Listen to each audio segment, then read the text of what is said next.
रहिए।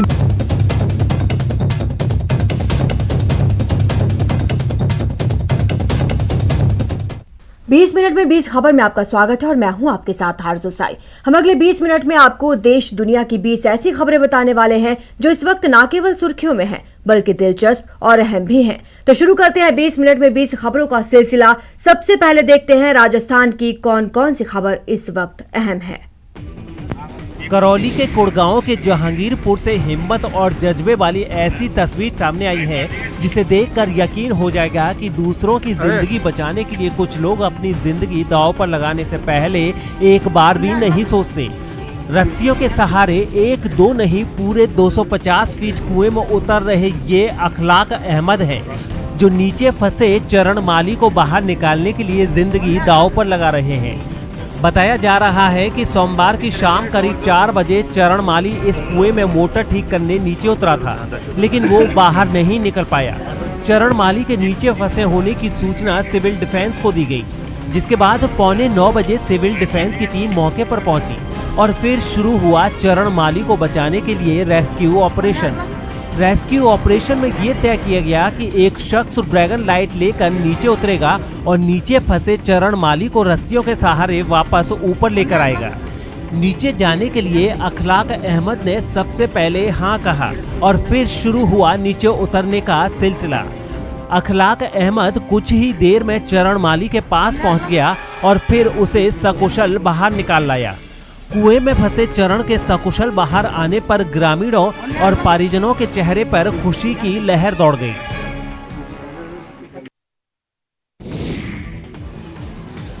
भरतपुर के बयाना उपखंड के लोग मिनी लॉकडाउन को ठेंगा दिखाने में लगे हैं।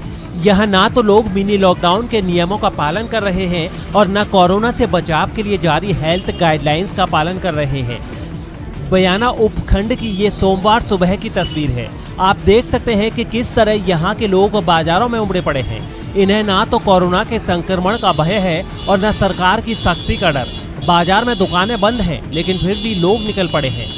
खास बात यह है कि जिस किसी से भी बाहर निकलने की वजह पूछी गई, उसका एक ही जवाब था, काम से निकले हैं बाहर, घर में राशन खत्म हो गया है।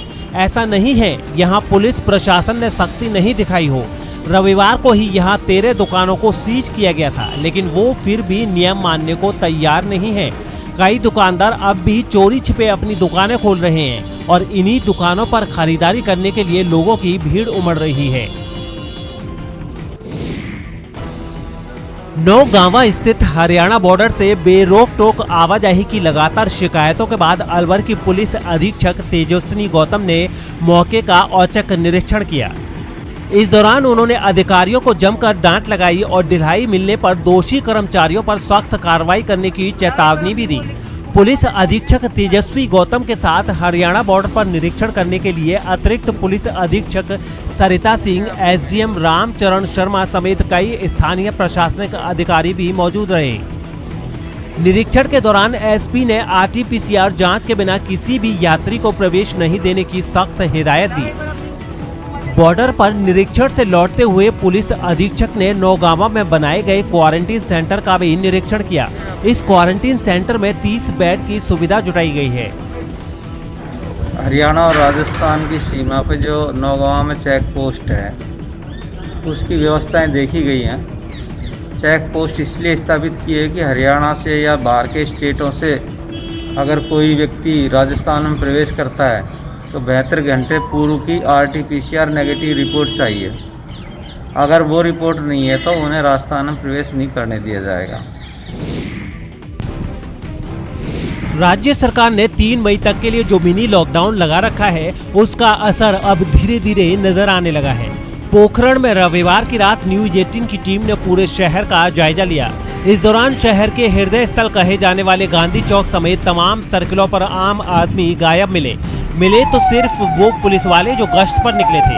आपको बता दें कि पोखरण शहर के गांधी चौक में कोरोना काल से पहले रात को सैकड़ों लोग देर रात तक तमाम तरह के खेलों में व्यस्त नजर आते थे, लेकिन अब ये चौक खाली रहने लगे हैं।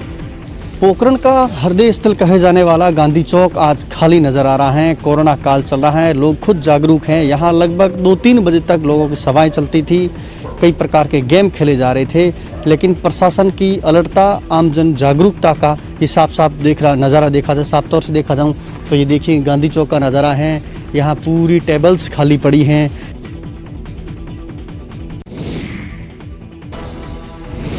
घर के कामकाज में व्यस्त ये पोखरण उपखंड की तहसीलदार बंटी राजपूत हैं। बंटी राजपूत जिस जिम्मेदारी से घर का काम संभालती हैं, एक मां होने का फर्ज निभाती हैं, उसी जिम्मेदारी से संक्रमण काल में भी वो अपनी ड्यूटी और मानव धर्म भी निभा रही हैं। बंटी राजपूत सही वक्त पर रोज दफ्तर पहुंचती हैं और वहां का सारा काम निपटा कर निकल पड़ती हैं संक्रमण काल में लोगों तक ये जन जागरूकता का संदेश पहुंचाने। कोरोना की पहली लहर में जिस तरह से बंटी राजपूत ने लोगों तक मास्क लगाने, सोशल डिस्टेंसिंग और तमाम तरह के कोरोना गाइडलाइंस का पालन करने का संदेश पहुंचाया था, वैसा ही संदेश वो दूसरी लहर में भी पहुंचा रही हैं। जब कभी पुलिस वालों, नगर पालिका प्रशासन को या फिर उनके अपने कर्मचारियों को लोगों तक जागरूकता का संदेश पहुंचाने के लिए उनकी जरूरत पड़ती है, वो निकल पड़ती हैं ताकि इंसान इस नजर न आने वाले दुश्मन पर विजय प्राप्त कर सके। एक ऐसी विपदा में आ पड़ा है जहां सबको एकजुट होकर, चाहे वो किसी भी पद पर हो या ना हो, और साथ मिलकर चलना है और इस आपदा से लड़ना है। मैं एक महिला हूं और महिला होने के साथ साथ मैं एक प्रशासनिक अधिकारी भी हूं, तो मेरी जिम्मेदारी डबल हो जाती है। कोरोना की दूसरी लहर के बीच केंद्र सरकार ने बड़ा फैसला लिया है। 1 मई से सभी वयस्कों को कोरोना की वैक्सीन दी जाएगी। 1 मई से युवाओं के लिए शुरू होने वाला वैक्सीनेशन प्रोग्राम कोरोना वैक्सीनेशन का तीसरा चरण होगा। इससे पहले चरण में उच्च जोखिम वर्ग के 60 साल से अधिक उम्र के लोगों को वैक्सीन दी गई थी और उसके बाद दूसरे चरण में 45 साल से अधिक उम्र के सभी लोगों को वैक्सीन दी जा रही है। अब 1 मई से 18 साल से ऊपर के हर एक व्यक्ति को वैक्सीन दी जाएगी। 1 मई से जो लोग वैक्सीनेशन प्रोग्राम के लिए पात्र होंगे, उन्हें भी वही प्रक्रिया अपनानी होगी जो अब तक के चरणों में वैक्सीनेशन प्रोग्राम के लिए अपनाई गई है। यानी मोबाइल फोन या कंप्यूटर के जरिए केंद्र सरकार के ऐप पर लॉगिन कर अपने मोबाइल नंबर के साथ रजिस्ट्रेशन कराना होगा या फिर सीधे वैक्सीनेशन सेंटर पर जाकर भी रजिस्ट्रेशन करा सकते हैं। माना जा रहा है कि इस चरण में भी सरकारी वैक्सीनेशन सेंटर पर फ्री में और प्राइवेट वैक्सीनेशन सेंटर पर 250 रुपए में वैक्सीन लगाई जाएगी।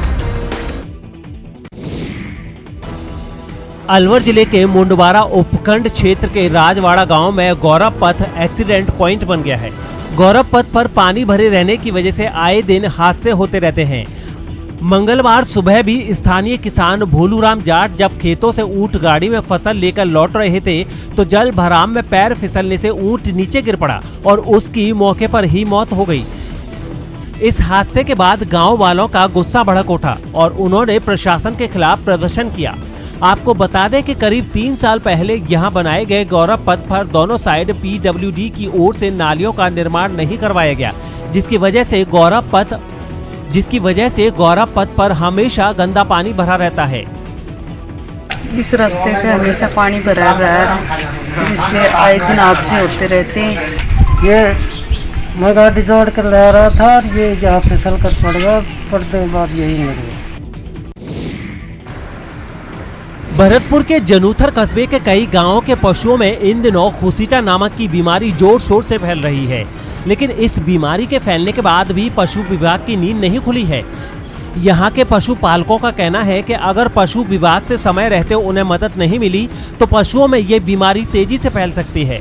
पशु पालकों के अनुसार इस बीमारी से पशु का शरीर गर्म हो जाता है, जिसके चलते बीमार दुधारू पशु अपना दूध कम देने लगते हैं। इस बीमारी में पशु के मुंह में छाले पड़ जाते हैं, जिससे पशु चारा पानी कम खाता पीता है और पशु के खुरों में घाव हो जाते हैं, जिससे पशु को चलने फिरने में दिक्कत होती है। बीमारी के चलते पशु बेहद कमजोर हो जाते हैं और आखिर में उनकी जान भी चली जाती है। खास बात यह है कि पिछले साल खुसीटा बीमारी को लेकर पशुओं को टीका लगाए गए थे, लेकिन इस साल अभी तक इस बीमारी के टीके नहीं लगाए गए हैं। पशु विभाग की उदासीनता के चलते खुसीटा की बीमारी के टीके अभी तक नहीं लगाए गए, जिससे क्षेत्र में खुसीटा नाम की बीमारी उग्र रूप लेती जा रही है। बीमारी को लेकर पशुपालक अपने स्तर पर पशुओं का देसी उपचार कर रहे हैं। हरे भरे लहलाते ये पौधे अंजीर के हैं। जी हाँ, वही अंजीर जो सेहत का खजाना है, जिसमें पौष्टिक तत्व भरपूर हैं और जो कब्ज, जुकाम और फेफड़ों से संबंधित रोगों के इलाज में लाभकारी है। इन दिनों सीकर में कुछ किसानों ने अपने खेत में अंजीर के पौधे लगाए हैं। परंपरागत फसलों की जगह अंजीर की खेती से किसानों का बड़ा फायदा हो रहा है। यही वजह है कि यहाँ के कुछ किसानों ने परंपरागत खेती को छोड़कर अंजीर की खेती शुरू की है। खास बात यह है कि अंजीर लगाने के लिए आंध्र प्रदेश की कंपनियों से इन किसानों ने एक करार भी किया है, जिसके तहत कंपनी की तरफ से ही यहाँ पर पौधारोपण किया गया है और किसानों को पौधों के फल लगने की गारंटी भी दी गई है। किसानों का कहना है कि ये पौधा 1 साल बाद ही फल देने लगता है और 2 साल में पूरी रकम वसूल हो जाती है। इसके बाद अगर कोई किसान 1000 पौधे भी लगाता है तो हर साल 5 से 6 लाख तक की बचत हो सकती है। मेरे से पहले 2-4 बंदों ने लगाया था, उनको देख करके मैंने ये लगाया है और 7 महीने के मेरे ये पौधे हैं। हाईटेक खेती है, इसके अंदर इसका प्रोडक्शन यहाँ ज़बरदस्त आता है। 20 मिनट 20 खबर में अब देख लेते हैं कुछ दूसरे राज्यों की खबरें। पश्चिम बंगाल के उत्तर 24 परगना में एक बार फिर सियासी हिंसा पर बड़ा बवाल हुआ। 24 परगना जिले के पानीहाटी में बीजेपी के एक कैंप ऑफिस पर देसी बम फेंके गए, जिसके बाद बीजेपी कार्यकर्ताओं ने टीएमसी के दफ्तर पर हमला बोल दिया और आरोप लगाया कि टीएमसी के इशारे पर देसी बम फेंकवाए गए, जबकि बंगाल की पुलिस तमाशबीन बनी रही। बड़ी संख्या में बीजेपी कार्यकर्ता सड़क पर जमा हो गए और टीएमसी के दफ्तर का दरवाजा तोड़ने की कोशिश करते दिखे। दरवाजा ना तो खुला और ना ही टूटा, तब जाकर खिड़कियों को तोड़ना शुरू कर दिया। पहले लाठियों से खिड़कियों के शीशे तोड़े गए, फिर ईंटें टीएमसी दफ्तर की खिड़कियों पर फेंकी गईं। हालांकि टीएमसी के किसी कार्यकर्ता को कोई नुकसान नहीं पहुंचा। टीएमसी के दफ्तर के बाहर भी काफी देर तक हंगामा और तोड़फोड़ चलती रही। पुलिस वाले भी मौके पर पहुंचे, लेकिन ना तो बम फेंके जाने की घटना रोक पाए और ना ही उसके बाद हुआ बवाल ही रोक पाए। ये हंगामा तब शुरू हुआ जब पानीहाट में बीजेपी उम्मीदवार सन्मय बनर्जी के घर बाहर बाइक पर सवार होकर कुछ लोग पहुंचे, जिनकी तस्वीरें गली में लगे सीसीटीवी कैमरे में भी रिकॉर्ड हुई हैं। कैमरे की रिकॉर्डिंग में बम फेंकते हुए तो कार्यकर्ता नहीं दिखे, लेकिन एक कैमरे में बम फेंके जाने के बाद हुआ धमाका साफ दिखा। पहले एक चिंगारी दिखी और उसके बाद धूल का गुबार, इतना बड़ा गुबार कि कैमरे की नजरों से पल भर में सब कुछ ओझल हो गया। एक के बाद एक कई बम फेंके गए। बीजेपी उम्मीदवार के घर को ही चुनाव के दौरान कैंप दफ्तर बनाया गया था।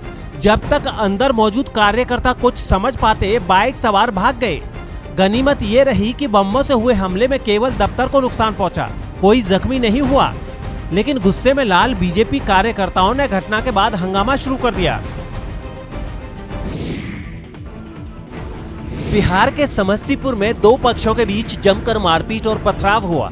बताया गया है कि वहां पर चोरी के आरोप में एक महिला की बेरहमी से पिटाई की गई, जिस पर उसके घर वालों का गुस्सा भड़क गया और उन लोगों ने हंगामा खड़ा कर दिया। हंगामे की जानकारी पर वहां पहुंचे पुलिस वाले भीड़ को काबू में करते दिखे। इस भीड़ में कुछ लोग हाथों में डंडे लिए नजर आए तो कुछ पथराव की कोशिश करते दिखे। कड़ी मशक्कत के बाद पुलिस ने जैसे तैसे हालात पर काबू पा लिया, मगर इलाके की सड़कों पर पड़ी ईंटों और वहां की कुछ दुकानों में हुई तोड़फोड़ को देखकर ये साफ हो गया कि वहां पर दोनों पक्षों के बीच किस कदर झड़प हुई। हिंसा के बाद की जो तस्वीरें सामने आई, उनमें एक तस्वीर में कुछ पुलिस वाले एक मकान के बाहर तफ्तीश करते दिखे। हालात दोबारा ना बिगड़े, इसके लिए इलाके में भारी पुलिस बल की तैनाती भी कर दी गई। खास बात यह है कि चोरी के आरोप में महिला की पिटाई पर यह सारा बवाल खड़ा हुआ। अगर लोगों ने महिला की पिटाई करने के बजाय पुलिस से मामले की शिकायत की होती तो हिंसा की नौबत ही नहीं आती। लेकिन जरा से विवाद पर बखेड़ा खड़ा करना तो लोगों की आदत है, फिर चाहे इसमें किसी की जान ही क्यों न चली जाए। हरियाणा के हांसी से चौंकाने वाली तस्वीरें सामने आई हैं। वहां 2 गुटों के बीच जमकर खूनी झड़प हो गई, जिसमें कई लोग बुरी तरह घायल हो गए। बताया गया है कि रविवार को इनके बीच किसी मामूली विवाद पर कहासुनी हो गई थी, जिसके बाद तो एक गुट के लड़कों ने दूसरे गुट के लोगों पर डंडों और लोहे की रॉड से हमला बोल दिया। उसी हमले का वीडियो अब सामने आया है। सामने आई तस्वीरों में कुछ लड़के सड़क से गुजर रहे मोटरसाइकिल सवारों पर हमला करते नजर आए। घात लगाकर खड़े इन लड़कों ने मोटरसाइकिल के वहां पहुंचते ही हमला बोल दिया। इस दौरान वहां काफी लोग मौजूद थे, लेकिन सब के सब तमाशबीन बने रहे। किसी ने इन लोगों को रोकने की हिम्मत नहीं दिखाई। काफी देर तक चले इस बवाल में दोनों ही तरफ के कुछ लोग बुरी तरह घायल हो गए। इनमें एक की हालत तो काफी गंभीर बताई गई है, जिसे एम्बुलेंस से अस्पताल पहुंचाया गया।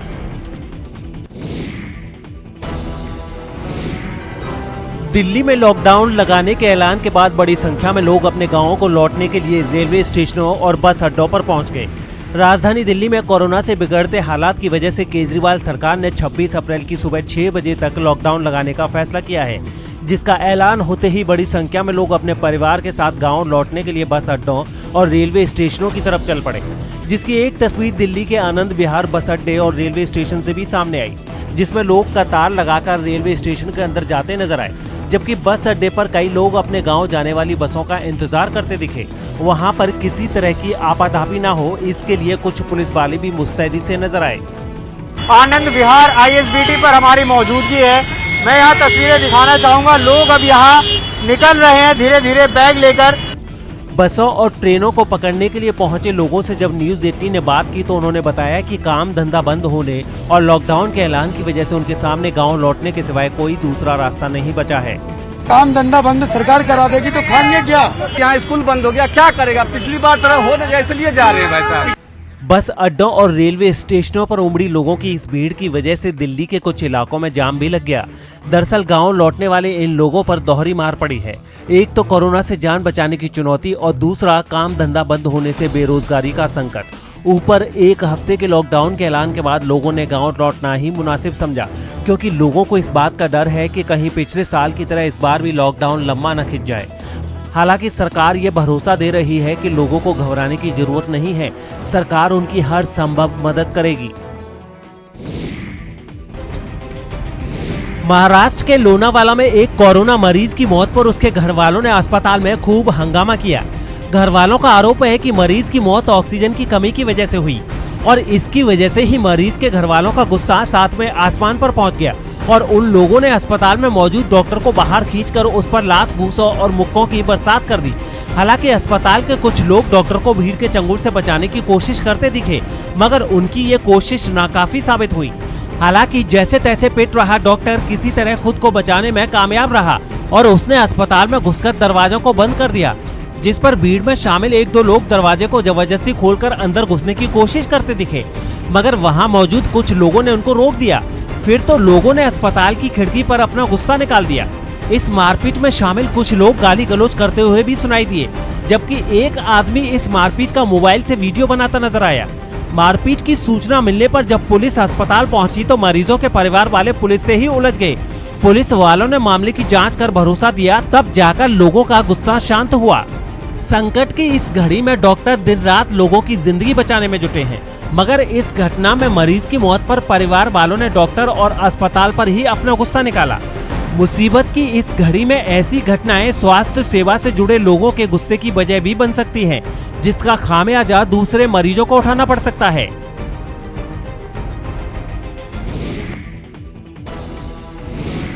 पीपीई किट में नजर आ रहे ये जनाब ना तो डॉक्टर हैं और न मेडिकल स्टाफ। ये कोई साइंटिस्ट या फिर कोरोना वॉरियर्स भी नहीं हैं। ये जनाब तो ऑटो रिक्शा चलाते हैं। जी हाँ, पीपीई किट में ये ऑटो चलाते हैं और इस वजह से लोग इन्हें पीपीई किट में ऑटो वाला से जानने पहचानने लगे हैं। पीपीई किट में ऑटो चलाने वाले इस शख्स का नाम भाईलाल भाई है। भाईलाल भाई गुजरात के आणंद के बासरा गाँव के रहने वाले हैं। अपने पिता और बहन की जिम्मेदारी संभालने वाले भाईलाल भाई पिछले कई साल से ऑटो चलाते हैं, लेकिन जब से कोरोना की महामारी आई है वो पीपीई किट पहनने लगे हैं। भाईलाल भाई का कहना है कि पीपीई किट पहनने से न केवल उनकी सुरक्षा होती है, बल्कि ऑटो में बैठने वाले यात्रियों को भी अपनी सुरक्षा का एहसास होता है। पीपीई किट पहनने से भाईलाल भाई के सामने उस वक्त भी कोई दिक्कत नहीं आती जब किसी कोरोना मरीज को अस्पताल ले जाना होता है। यानी पीपीई किट पहनने के बाद उन्हें इस बात की चिंता नहीं रह जाती कि अगर उनके ऑटो में कोरोना संक्रमित मरीज बैठ जाएगा तो उन्हें ये बीमारी हो जाएगी। पीपीई किट पहनने के साथ साथ सैनिटाइजेशन और दूसरे कोरोना गाइडलाइंस का भी भाईलाल भाई पूरा ख्याल रखते हैं। गुजरात का आनंद जिले और उसका बोरसद तहसील, उसका छोटा सा गांव वासना, जिसका रिक्शा चालक भाईलाल भाई भोई, जिन्होंने कोरोना काल में बड़ी सतर्कता दिखाई है। पूरी जिम्मेदारी है। मैं सुबह में ऑटो लेके निकलता हूँ, पीपी किट पहन के मेरी ऑटो में भी सैनिटाइजर करता हूँ और हाथ पे भी लगाता हूँ और सीधा मैं गांव में निकल जाता हूँ सवारी के लिए।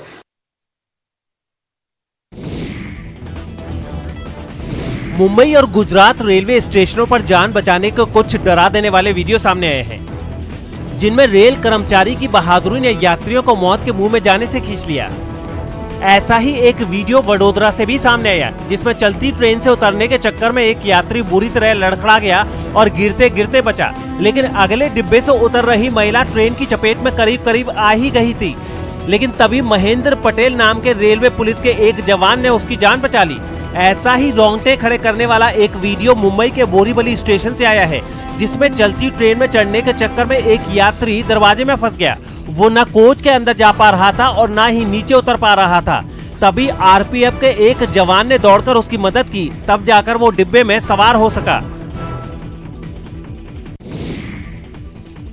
और अब देख लेते हैं अंतर्राष्ट्रीय जगत की कुछ अहम खबरें।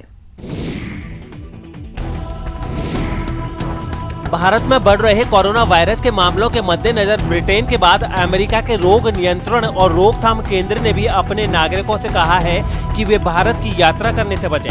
अमेरिकी विदेश मंत्रालय ने सोमवार को कहा कि ये सलाह दुनिया भर के 80% देशों के लिए डू नॉट ट्रैवल गाइडेंस को लेकर आएगा। ऐसा इसलिए किया जा रहा है क्योंकि कोरोना वायरस महामारी की वजह से संक्रमित देशों में यात्रा करना खतरनाक है। कोरोना वायरस प्रतिबंधों की वजह से अधिकतर अमेरिकियों के यूरोप में भी यात्रा करने पर रोक लगी हुई है। दूसरी ओर वॉशिंगटन ने उन सभी गैर अमेरिकी नागरिकों के देश आने पर रोक लगाई हुई है जिन्होंने हाल के दिनों में यूरोप, चीन, ब्राजील, ईरान और दक्षिण अफ्रीका की यात्रा की है। अमेरिका में तेजी से लोगों को वैक्सीन लगाई जा रही है। ऐसे में राष्ट्रपति जो बाइडेन को उम्मीद है कि साल के आखिर तक सभी अमेरिकियों को वैक्सीन लगा दी जाएगी। सोमवार को ही ब्रिटेन ने भी भारत पर कड़े यात्रा प्रतिबंध लागू किए हैं और इससे कुछ घंटे पहले ही ब्रिटेन के प्रधानमंत्री बोरिस जॉनसन ने भी अपनी भारत यात्रा को रद्द कर दिया था। भारत को ब्रिटेन की रेड लिस्ट में शामिल किया गया है। इसी तरह ब्रिटिश और आयरिश नागरिकों को छोड़कर भारत से आने वाले यात्रियों पर प्रतिबंध लगाया जा रहा है। वहीं ब्रिटिश और आयरिश लोगों को भारत से लौटने पर 10 दिनों के क्वारंटीन में रहना होगा।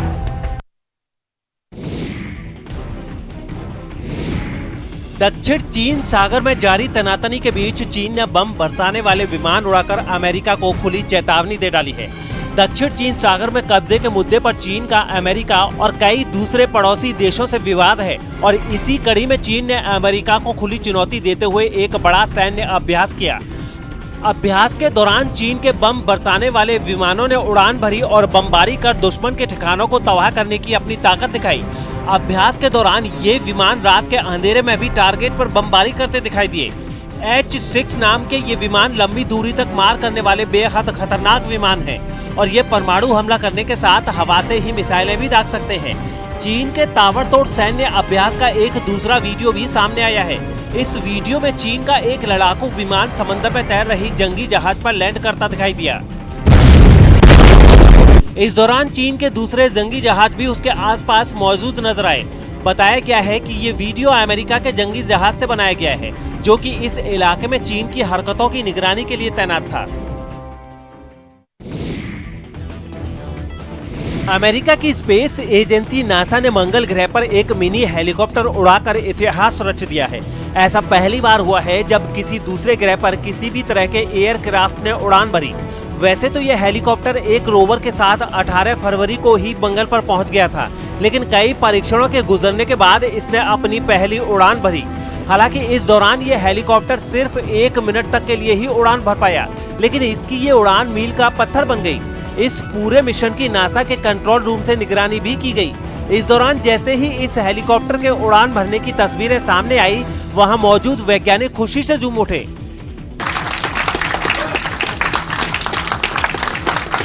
इस हेलीकॉप्टर ने वहां से डेटा भी जारी करना शुरू कर दिया है। इससे पहले नासा ने इस हेलीकॉप्टर के ब्लेड खुलने की तस्वीरें भी जारी की। हालांकि सफर बिल्कुल भी आसान नहीं था। वैज्ञानिकों के मुताबिक मंगल ग्रह में वायुमंडल पृथ्वी से काफी हल्का है। ऐसे में किसी हेलीकॉप्टर या विमान का वहां उड़ना बेहद चुनौती भरा था, लेकिन नासा की टीम ने मंगल से कई करोड़ किलोमीटर दूर बैठकर इसे कर दिखाया है। अमेरिका के फ्लोरिडा से एक चौंकाने वाला वीडियो सामने आया है। वहां एक एयर शो में करतब दिखा रहे पायलट ने अपना विमान समंदर में उतार दिया। बताया गया है कि उड़ान के दौरान इस छोटे विमान में कोई गड़बड़ी आ गई, जिसके बाद पायलट ने समझदारी दिखाते हुए उसे समंदर में ही उतार दिया। इस हैरान करने वाली घटना का एक वीडियो भी सामने आया है, जिसमें सिंगल इंजन वाला एक विमान समंदर किनारे पानी में लैंड होता दिखा। इस दौरान समुद्र तट पर काफी भीड़ भाड़ थी, काफी लोग पानी में मस्ती कर रहे थे, लेकिन तभी वो विमान बेहद नीचे उड़ान भरता हुआ उनके ठीक ऊपर पहुंच गया। इससे पहले कि लोग कुछ समझ पाते, विमान अचानक पानी में उतर गया। विमान के वहां लैंड करते ही अफरा तफरी मच गई। हालांकि गनीमत ये थी कि विमान जहां लैंड हुआ था वो जगह किनारे से ज्यादा दूर नहीं थी और वहां पानी भी ज्यादा गहरा नहीं था, जिसकी वजह से विमान डूबने के बजाय लहरों में ही उतरने लगा। बाद में वहां मौजूद कुछ लोग पानी में उतरे और तैरते हुए विमान की तरफ बढ़ने लगे। बताया गया कि बाद में पायलट को भी सुरक्षित निकाल दिया गया।